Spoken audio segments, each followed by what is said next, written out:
pagiging childhood sweethearts ay ikinasal na ang celebrity couple na sina Nash Aguas at Mika de la Cruz. Nitong May 18, ibinahagi ni Mika ang larawan niya habang naglalakad papuntang altar na may caption na "Walking towards my God sent, my love, and my forever." Gamit rin ito ang hashtag na hashtag nasa kanya na si Mika. Marami naman sa mga netizens ang nabigla sa pasabog ni Nash at Mika, pero sa kabila nito ay marami pa rin ang nagpaabot ng kanilang congratulatory messages para sa bagong kasal. Nangarap o naganap ang kasal ni Nash at Mika sa Adriano's Event Place and a Prayer Garden sa Tagaytay.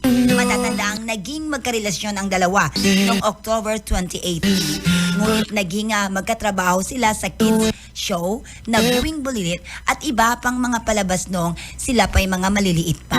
Ayun. Tingnan mo naman ang litrato nila. Yung bata pa sila direct. Ayun. Oh, Ay, kita mo, no? Oh. Si, Oo. Masasabi yung talagang ganda ng tadhana, no? si Oo. Mika.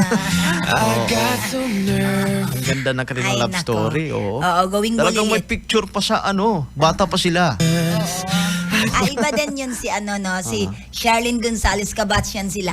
Tatlo. Marami. Oo, marami silang kabats na sa Going Bulilit. Ewan ko ba kung batch ba to sila ni Carlo Aquino, ito si Nash Aguas. Mas parang una si Carlo. Parang nauna, no? Mas ahead si Carlo. Oo. Oy, nako, hindi lang Palagi ko malaman. nakikinig kasi kabatch ko ito eh. Nash Ganun ba? Aguas, oo. Hindi natin na ka JR no na nasa tamang edad na sila. Di ba? Ang bilis ng panahon. Mga bata Ang pa, cute. Tingnan mo, ang cute nila. Ayan. Okay? Okay.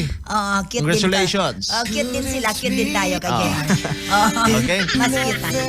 Yan ang ating showbiz balita this morning. And the Ate Len, Ti Amo, I love you.